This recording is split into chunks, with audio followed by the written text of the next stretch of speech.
Zata. Truth. It began long before us. We who now live our perfect and dull, endless lives. It began long before these moon palaces and body markets hurling around our golden sun. It began long before our light coil thinkers, our radiation wars, our oil smoke. It began with us, the continuity and its twin, wanderlust. The need for unseen shores deep in our marrow. No judge, jester, queen, or king can escape this old blood. We are nomads, eternal. And when no ocean, mountain, or sky could contain us, our gaze hungered starward. Afar, they mocked us with their brittle light, winking and jeering like dangling iotons, forever out of reach, illuminating the truth. Immortal as we are, we die with the sun. That's where I come in.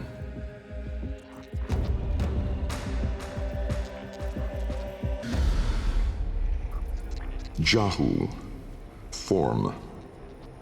My departure was a day less than any other. When I stepped inside the bell, I saw no crowd through its seriglass, no skeptical onlookers, no regal send-off. They all had given up on me and my paradoxical formulations. The wasted years had all shown the void to be just that. Nothing. No energy, no entanglement, no form. To spacefaring ambitions, a dead end. On the day, my laboratory was mostly vacant of witnesses, most of all of expectation. Only my sluggish attendants, my sagacious Kavat, Kalimos, and of course my daughter. I had raised her alone, but with inconsistent vigor.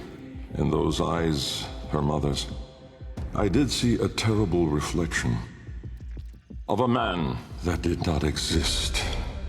A brave and principled man about to make history.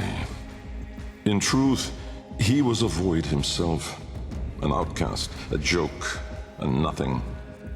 Driven by my humiliation, failure had made me bitter and reckless.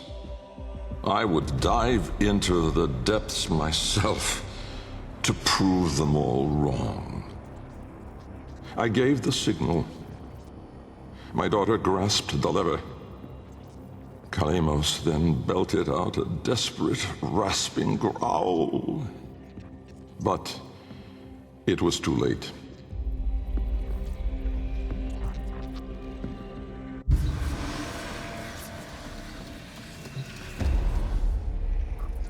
Vom, order.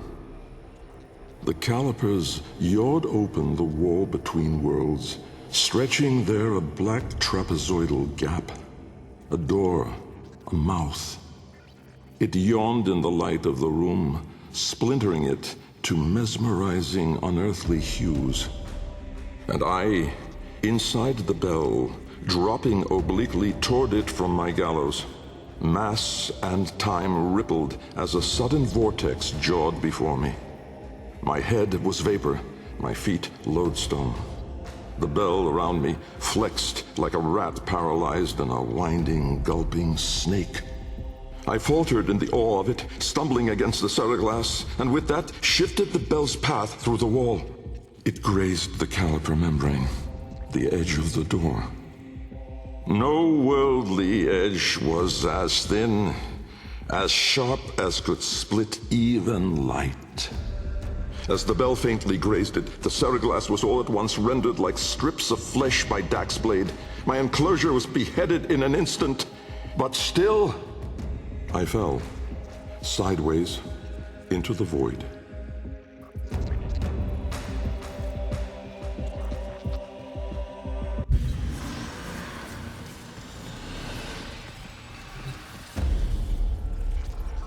Fast. Chaos. Death was on me, I was certain. I was face down, eyes clenched, my heart pulsing the last of its seconds, and my lungs burning the last of its air. A sudden nostalgia gripped me. I grasped desperately for memory of a storm just past, the fumbling pitch of a child's song. Yet all these thoughts seemed to steal away from my mind like smoke through a vent. I would die empty. I then became aware of another sensation, physical, a web of pain, needles itching into my arm. At once I realized I was alive. Laying in the bell's shattered seriglass, I groped the ground, warm stone, the floor of my laboratory. So, I had never left. And so, I had failed. Again. I heard a crunch alongside me. Someone stepping through the shattered glass. With great shame, I gasped and rose my head to face my daughter above me. But as I opened my eyes, it wasn't her. It was me.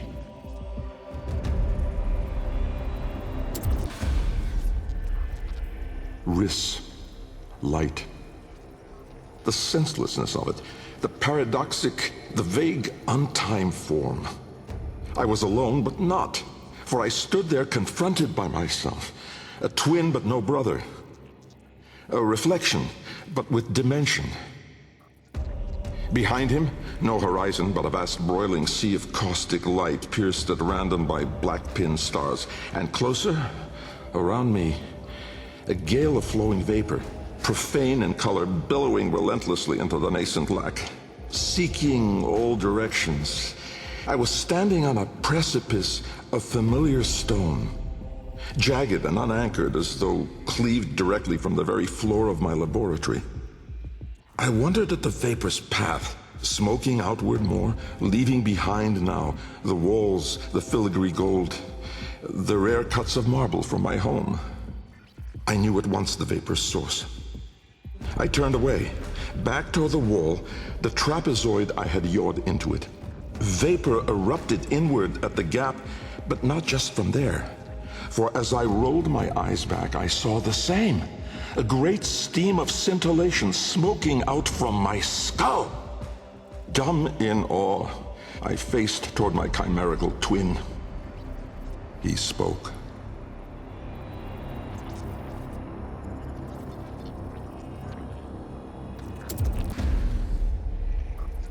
Kra, time. An old name, unspoken in the centuries since my mother reared me. A soft hiss, soothing as a viper's gaze. Little Bengal. The other me reached out, offering his hand, gliding toward me without moving, as though the distance between us was now collapsing. A confusion, most euphoric, filled my mind. With the shred of wit that remained, I decided that I should run for my life. At once, crazed and frantic, I fled. But I made no forward progress.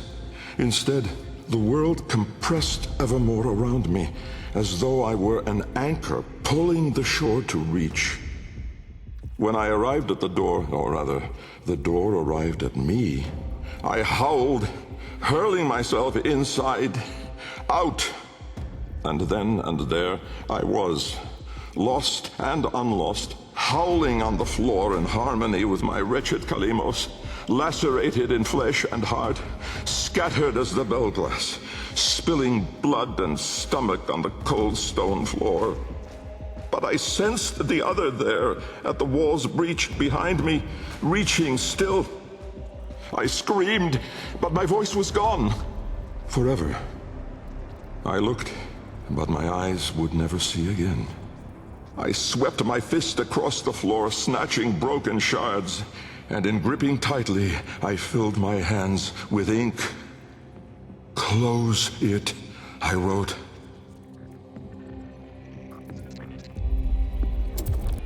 Netra. Decay. Time, to us, is all but conquered. Our sacred kuva moves us on to new skin. We numb to our daily, yearly trifles, and remedy those memories that bring lasting misery. With all our misdeeds, our excess, our indignity, we are haunted by nothing.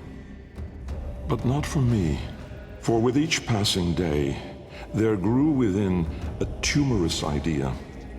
It was minute in those early days, the pale-reaching digits severed on the floor, studied with reverence, with greed. And it swelled larger in the latter days. The regal domes, the rail dedications, the unholy Zariman parade. I had put the stars within reach, but at what cost? I never spoke of him, that man, trapped in the wall. And while there have been countless souls who have followed me through with their light skippers and field wave skins and vari-eyed instruments, not a single one ever saw him. Me. And so it is that I will not take the Kuva now, or ever again. This is the last skin I'm in. Because of this idea, that I cannot be sure that in all that smoked commotion, in all that panic and fear, in that bending light and blinding dark, was it I who escaped? Or the other?